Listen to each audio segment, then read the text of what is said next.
holds the heavens in his hands, who made the stars by the word of his power, who put the Spirit in man, and causes all the earth to cry out glory. As I start, I want to quote from the book, The Story of Daniel the Prophet,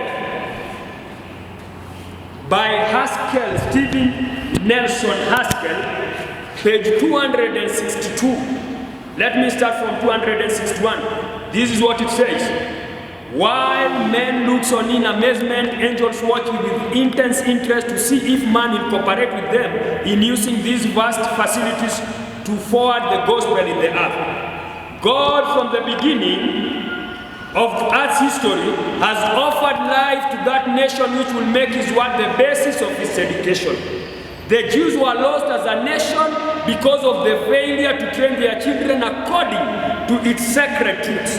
And when the Christian church inherited the promise made to the Israelites, it was upon the same condition that they should teach their children all the statutes of Jehovah. The time of the end is the period during which the remnant people will be developed. One great means for their education will be at return to true principles of education. As Christian education and helpful living are revealed in the first glimpse given of the prophet Daniel and his work, so as he is about to close his earthly career, as he views the last days of Earth's history, he is pointed by Christ's special messenger to a people who are true to those same foundation principles. The people who pass safely through the time of trouble, which closes the last prophetic period, will be fortified physically by strict obedience through faith to all the laws of the physical man.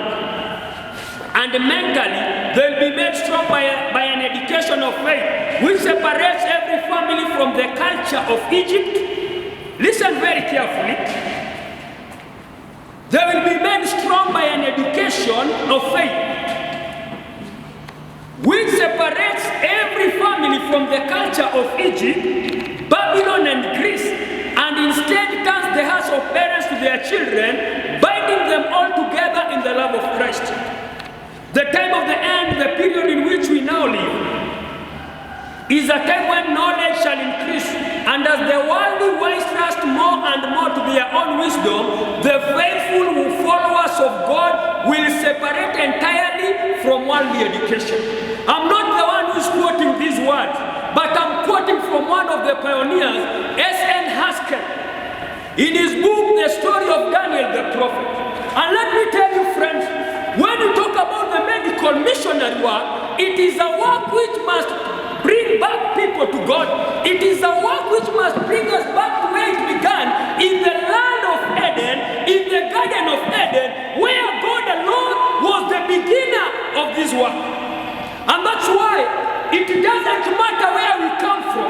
It doesn't matter the background of your education. If you want to learn from Christ, you need to sit at the feet of Jesus. And that's why, as we look at the time we're living in, there are so many sophistries all around. Many theories have come in, but we need to understand that the power of the gospel in the medical missionary is what Christ used to do. There is no shortcut. And if there is any other way, then that's not the work of the medical missionary, that's not the work of Christ. And that's why we need to understand very clearly and deeply. When you talk about the medical missionary work, we are talking about the power of Christ. How can you explain to a person how the water can bring healing in his or her body? How can you explain that science? How can you explain when Christ took mud and applied it to the eyes of a blind man, and he opened his eyes and he could see again? How can you explain that science? Because we need to understand it is the science of sciences. And that's why, remember only one thing, unless we allow Christ to teach us, we will not understand the plan of redemption in this last day. Going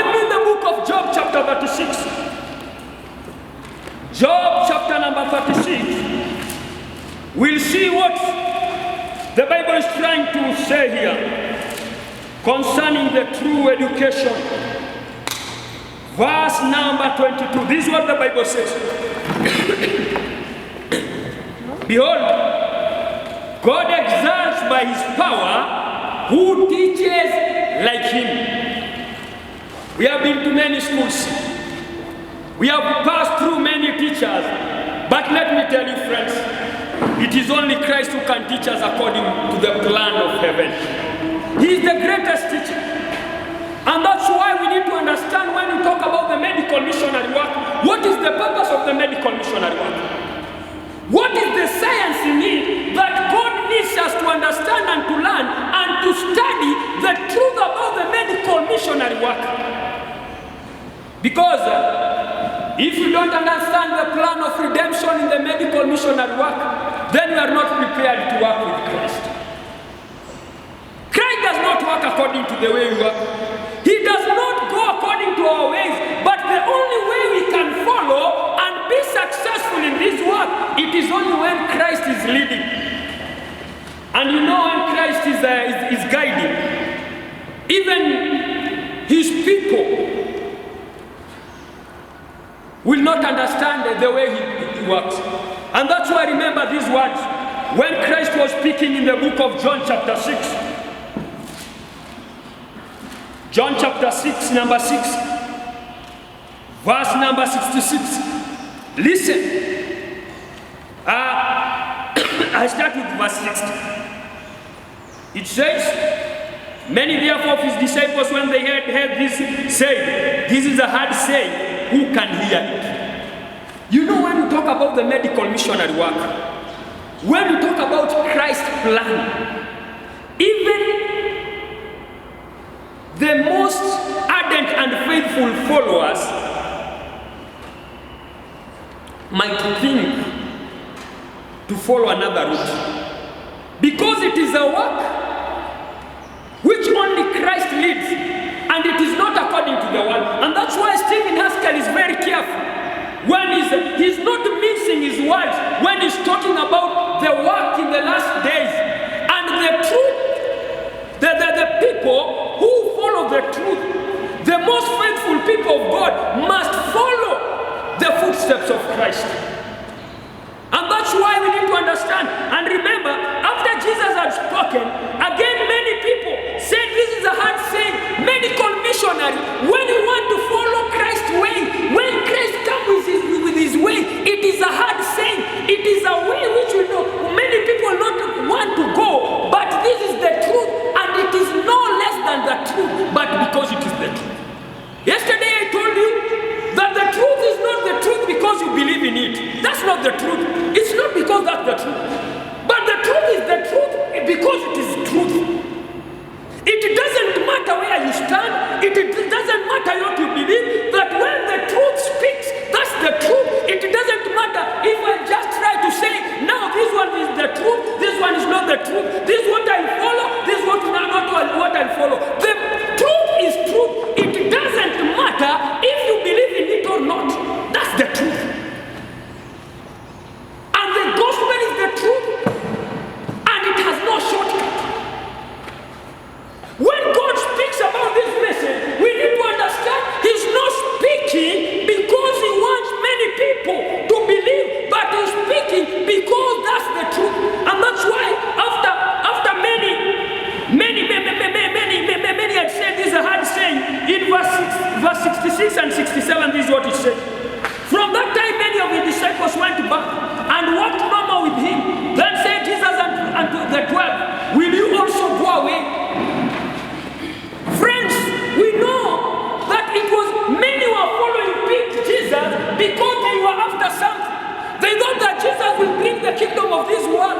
He will bring the science of the world to the understanding of his people. And even the Israelites themselves believe that this man, as he comes as the Messiah, he will conquer the world by the sophistry of this world.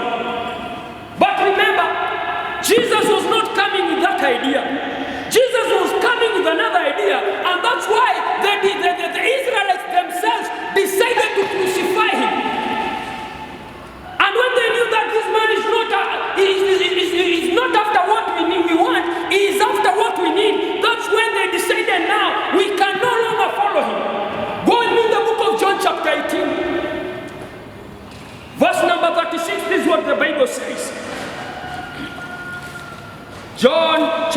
18, verse number 36. Listen very carefully.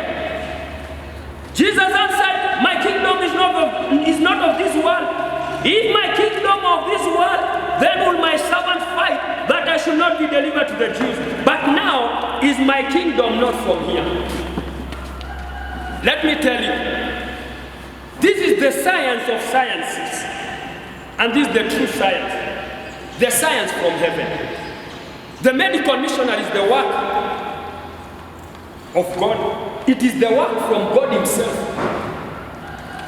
And if Christ was speaking these words, he was telling the world and the disciples also, and the followers, and the Israelites themselves, and the world, that this world is not my home.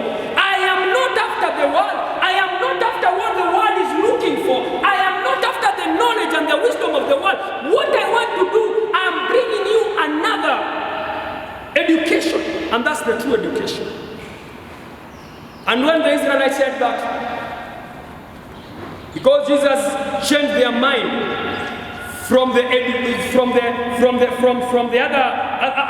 other education to the true education of the medical missionary, from the science of the world to the science of heaven. And that's why when he said these words in chapter 19 verse 15, this is what they said unto him. Chapter 19 verse 15, John, it says, but they cried out, away with him, crucify him. Pilate said unto them, shall I crucify you a king? The chief priests answered, we have no king but Caesar. Then he delivered him therefore unto them to be crucified. Friends, Jesus came from heaven, and he was the one who started the medical missionary work. But when the world saw, and even the Israelites themselves saw that Jesus was not going according to the way, to the dictates of men, that's when they decided they must crucify him. Because he had openly told them that this is not my kingdom. My kingdom is not of this world. And after that now, they decided to follow Caesar. Who was Caesar? Caesar was the leader. He was the king of those days in the land of Rome. He was a king. And remember, a king is a god. That's one thing you need not to forget. A king is a god. And that's why if you want to understand the history of the kings and the leaders of the world, we need to go back into the book of Genesis, from the book of Genesis chapter 1, chapter 2, and also chapter 3, the fall of man. When we come into the fall of man, in chapter 9, 10, and 11, now we are coming to meet a man called Nimrod. Nimrod, before Nimrod, no one could say now, I am a king. People were only representatives of the kings, of the gods, but no one could say, I'm a king. Until now, Nimrod came in between and he said, I am a king. And that's why when he said, I am a king, he had to be worshipped. And that's why when Christ came, he wanted to overturn that kingdom. He wanted to change everything. But even because his people themselves, whom he came to save, they were deep-rooted into that kingdom. They could not believe that this man, we want the kingdom like the others. We want to do things like the rest. And that's why I remember yesterday, as we were looking in the book of Numbers chapter 23, verse 9, the Bible says clearly, these people are not recounted amongst the nations. When we talk about the medical missionary work, how can you explain the story in the book of 1 Kings chapter 5? Naaman himself, only dipping in his body into the water, and then he comes out clean, whole again. How can you explain that? How can you explain an activated charcoal healing cancer? How can you explain that? It is because it is an education which the world cannot accept. It is a different education which we need to understand. It is only an education which is supposed to be taught by someone who understands what it means. That's why it's only Christ. Job said it's only Christ who can teach. And that's why I'm going back into the book of Exodus chapter 3. The call of Moses. You know Moses, the first 40 years, where was he? Hello class. Where was Moses in the first 40 years? Hello? Where was Moses in the first 40 years? In Egypt. And remember, what was the Egyptians teaching? Are we together? You know Moses in the Old Testament is the most learned man. A man with 7 degrees. And the 7 degrees which he had a military degree, he had an architectural degree, he had a medicine degree, he had a pharmacy degree, he had a law degree, all those degrees with one man. And remember, he could not have qualified to be a king in Egypt without that education. Because as we know, that's the education which the world used to teach. And remember, he was also a pharmacist. And what is the purpose of pharmacy? Where does a pharmacy start from? In the hospital. And that's why after 40 good years, again God is taking Moses from the schools of Egypt. He's taking him to the schools which Christ himself was the teacher. Imagine another 40 years in the wilderness to counteract what he had studied in the land of Egypt. 40 years in Egypt, 40 years in the wilderness. What was the purpose of Moses in the wilderness? God wanted to teach him something which we must understand even today. Without that knowledge and wisdom, without that school, yet we are not prepared to be medical missionaries. A pharmacy,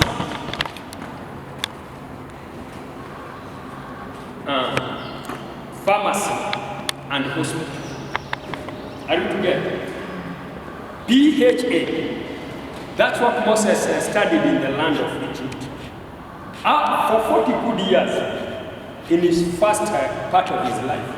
The second part of his life, God is taking him back to the school which Christ himself was the teacher. He's taking him back to the country. He's teaching Moses how to toil the land. And that's why now God is coming with the true pharmacy. 40 years in the land of Egypt, studying about the pharmacy. 40 years in the wilderness, studying about the pharmacy. The pharmacy of the PHA, again, God is telling Moses, put this one aside. The pharmacy in the FA, farming, that's now when God is now bringing to the land, into the mind and the education of Moses, because you need to understand, when he was told this is the pharmacy. When God is teaching him, he's telling this is the pharmacy. Now, whatever you need to do, whatever Moses was to do, whatever any kind of feeding he was to bring into any man or woman, he had to go back to what? To the garden. That's the pharmacy of God. And that's what we call now the true education. The true education. First you must learn at the feet of Christ.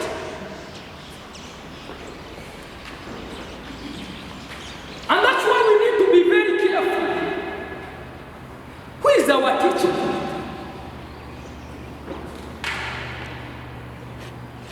The book MCP, Mind, Character and Personality, page number 53. It says very clearly, and this is the true education.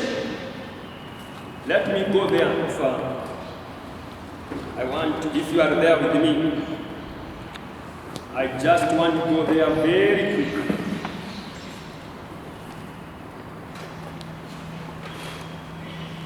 Page number 53. MCP. Mind, Character and Personality.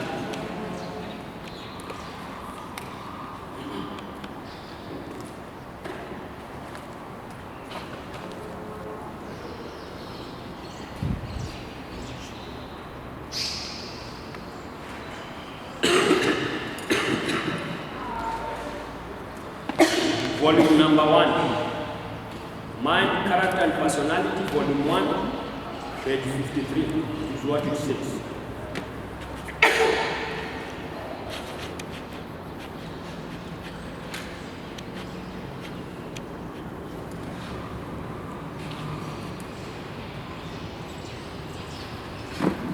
This is what it says.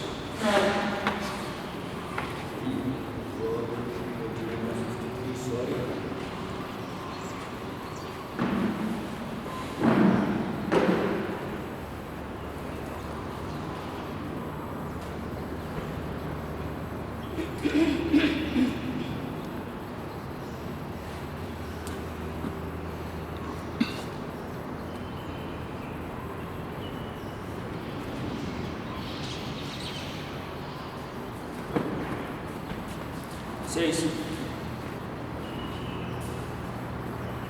education as it is conducted in the schools of today is one-sided and therefore a mistake. As the purchase of the Son of God, you are his property, and everyone should have an education in the school of Christ. Whilst teachers should be chosen for our schools, teachers have to deal with human minds, and they are responsible to God, to possession, unless he himself has learned in the school of Christ how to teach. I must tell you from the light given me by God, I know that much time and money are spent by students in carrying an education that is chaff to them, for it does not enable them to help their fellow men to form characters that will fit them to unite with saints and angels in the higher school. Now, and this is the true education.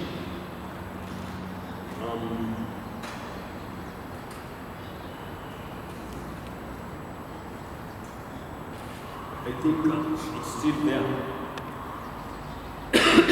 And it says very clearly that the true education, without understanding this education, we are not prepared for heaven. And that's why, friends, when we look at our lives, when we look at how we are supposed to work, how God is guiding his people, we are talking about the medical missionary work. Medical missionary is a work which was begun by Christ himself. And it is a work which must be finished by Christ himself. So when we come into the conclusion of what we need to do, and that's why the purpose of the medical missionary is to prepare people for the coming crisis. How will we survive when the world will have closed up all the access of every institution under the sun? How will you survive at such a time like that? What will we do when there will be no time of buying and selling? What will God's people do?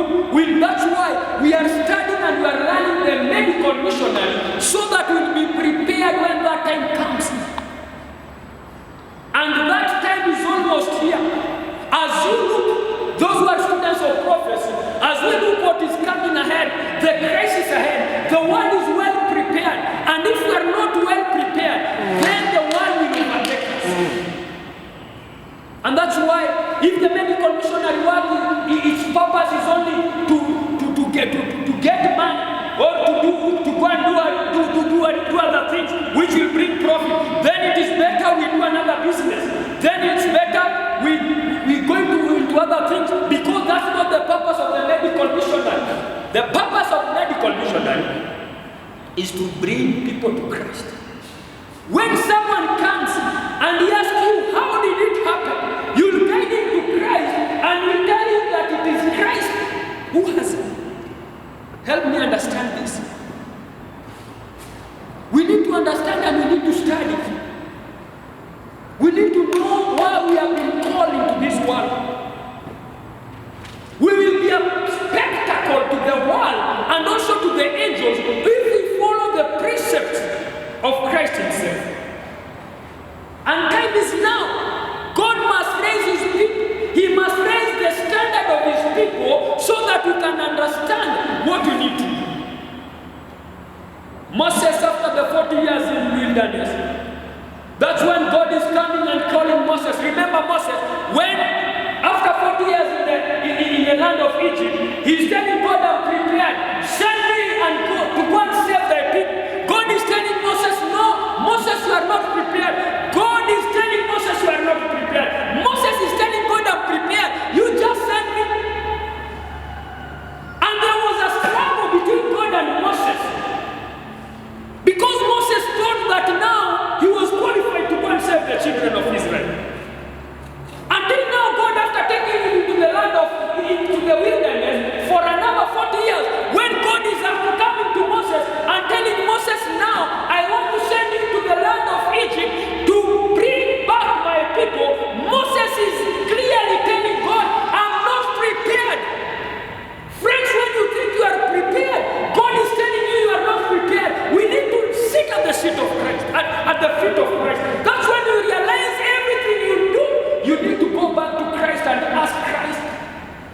way should I go?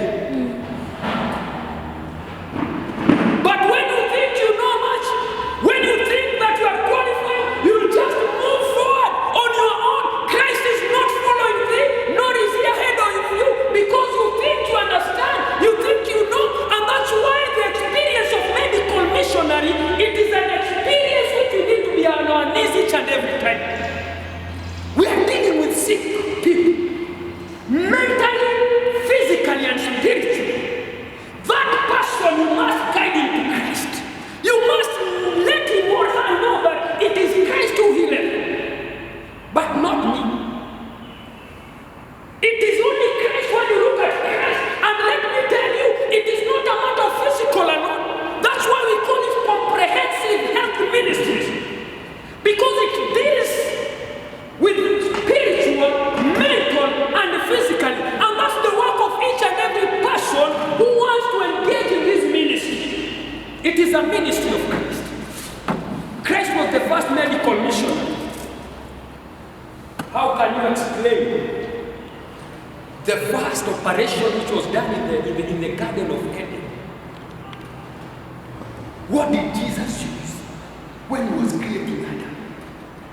When he was bringing Eve from Adam?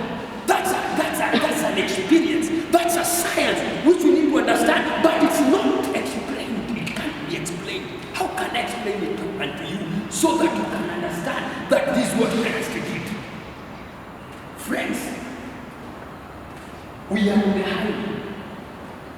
And that's why Jeremiah himself, in the book of Jeremiah chapter 6 verse 16. Let's go there.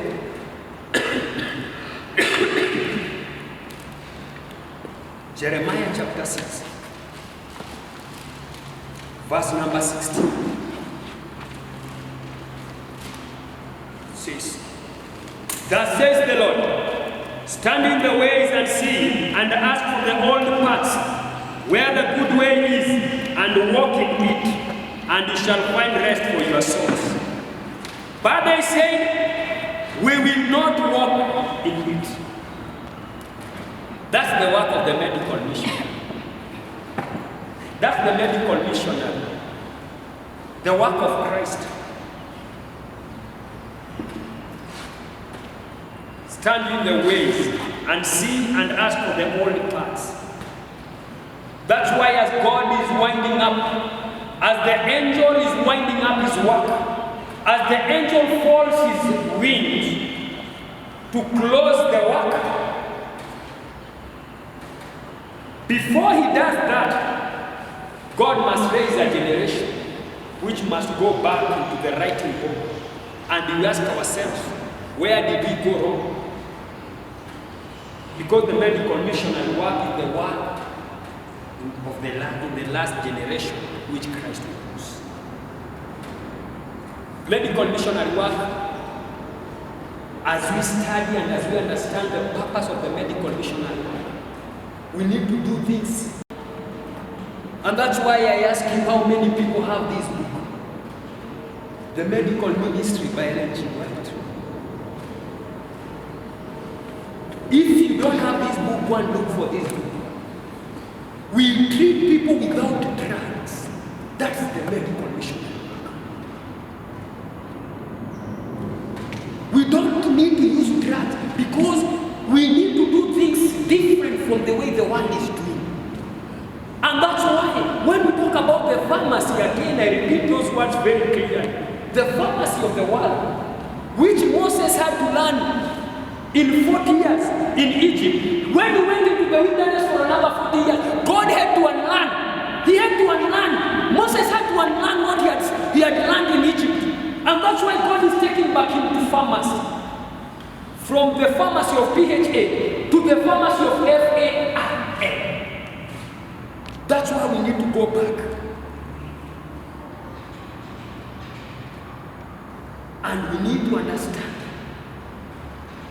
why we have been calling this message. It is better. From the words of A.T. Jones in 1897, the General Conference session, it is better we will have not known than knowing and doing that. The work is almost begun. The work is almost coming to an end. The angel is folding his wings to fly back to heaven with the message that God, I have done my work, I have done the work of the city. Now it is upon you to send the angels to go and do what they are supposed to do. Friends, the part which you need to do. The book of Jeremiah is very clear, but they say we will not walk in it. Many of the people, just as it was in the days of Christ, when Christ told them, this is not my kingdom. My kingdom is of another world, heaven. That's when they decided now they have to go back to Sicily. Go and study very carefully who is Sicily. From the beginning of Nimrod until now, the same kingdom is controlling even God's people. Because we want to do things according to the world. We want to do things according to our own ways. That's not God. God has his own way.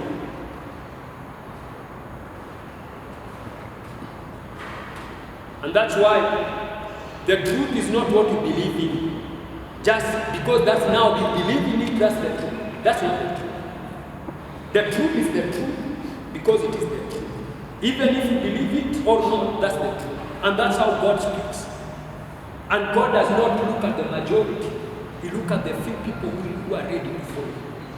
If you look at Christ himself, in his days and in his times, he didn't have a big following.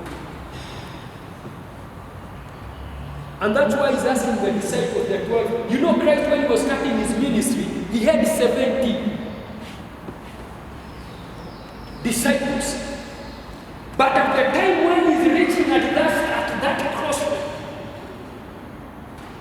the 12 who are remaining, now he's asking them, and even you, do you want to leave? And Peter answered, where shall we go? Already, remember how many had gone? 60 of them, because there were 72. 60 had gone. And now, because they are saying this is a hard saying, who can believe it? And let me tell you, friends, the medical missionary work is an opening edge. It is the right hand of the gospel. I remember there was a time we were in Mombasa and we were doing medical missionary and we were doing door-to-door evangelism. And no one thing that Mombasa, Coast region is a Muslim territory. How can you enter into that place and you are carrying your Bible, you are going house to house telling people that Christ loves you? How? It can't work. You'll be stoned. Or they'll close their doors. But what we were doing, we were going with the medical missionary work. We were knocking doors. And when they heard that it is medical missionary, every door was wide open. Because they knew only one thing, every person is sick.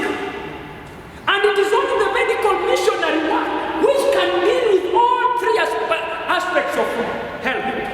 It deals with spiritual, it deals with health and mental, it deals with physical. And when you are entering into those places, imagine how can you explain to a Muslim about Christ? But when you go with the medical missionary work, he'll open the door. And when he opens the door, when you tell him about the medical missionary, even at the end of the end as you want to leave, when you tell him, let's pray, he will close his eyes and pray. Amen. Because it is the message, it is an entering age.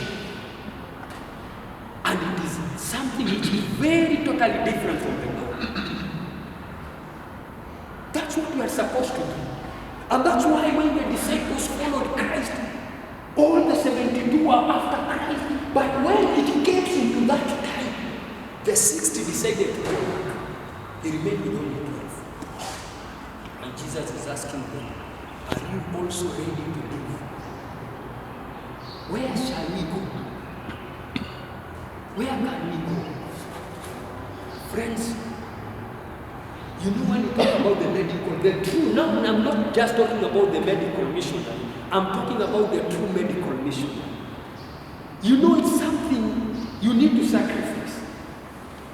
Sometimes you go into a place, you go into a house, instead of you getting, maybe receiving your wages, you find yourself going back to your pocket and giving out money instead of you being done what? Given money. Because it is the ministry. But when you talk about any medical missionary, when you go, you treat someone and you tell him, this is my wage, I need this, I'm charging you this. Because many people are after the world is guiding them. And that's why when the world is guiding them, you want to be like the world. You want to be honorable. You want to, look at those things. But when you talk about the medical missionary work, it is you who is serving, not being served. That is the work of the medical missionary. Sometimes you treat someone, and even in the house, he or she doesn't have anything. And you are a medical missionary. Maybe you have walked a long distance. You have used a lot of money boarding vehicles. And then you get there, you find that person is sick, and you treat him, you treat her. Instead of him going back to the pocket, you are the one who is going back to the pocket and telling him, please take this one and do what you are supposed to do. Medical missionary, you go and you find someone in need. You even go into the garden, you take a gem and you go and take his land. That's what we call medical missionary. It is not only a matter of treating, it is also a matter of doing what will bring that person to Christ. There were young men somewhere when they were doing evangelism, door-to-door evangelism, they came across a Muslim woman who had a wound in his leg, in his feet, and it was a big wound, and the husband had already ran away.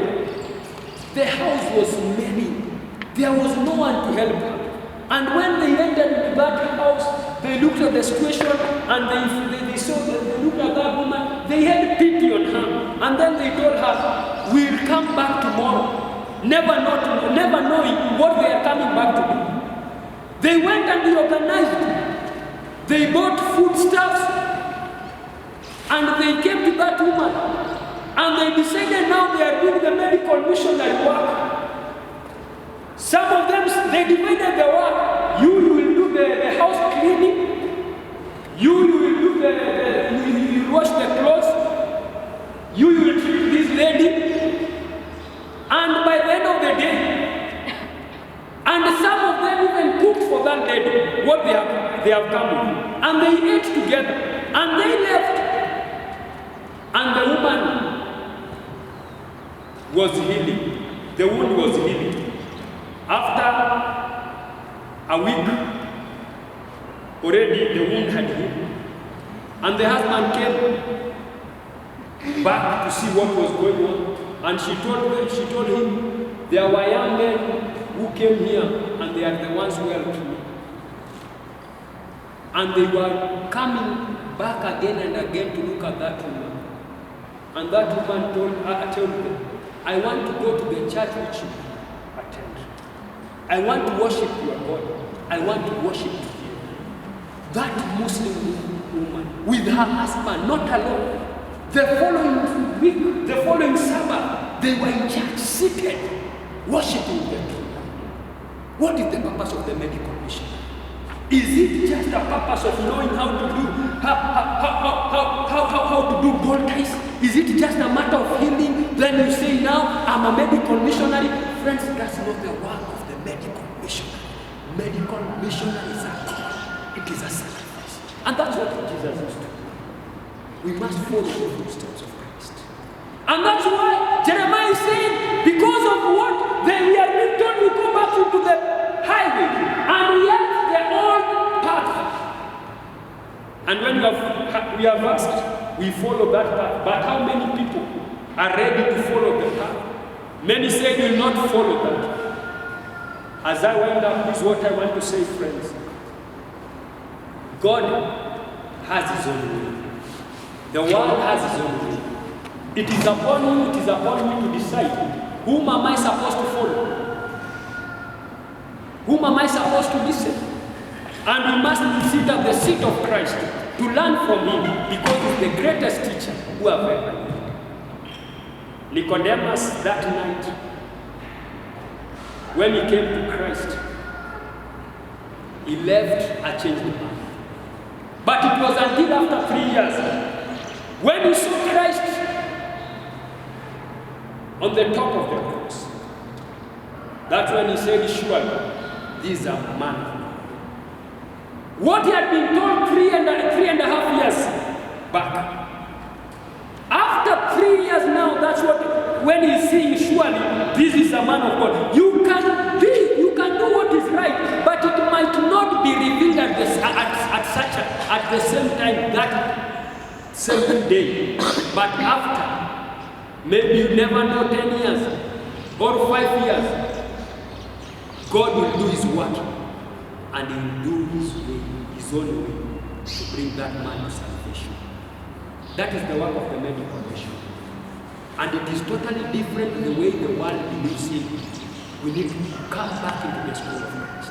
We need to sit down and Christ teach us, because he's the only teacher who can teach us the right thing. And remember, medical mission is to prepare us for the coming crisis.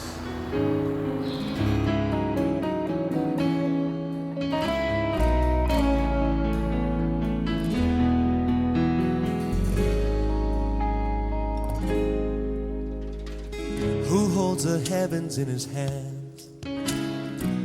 Who made the stars by the word of his power? Who put the spirit in man and causes all the earth to cry out glory?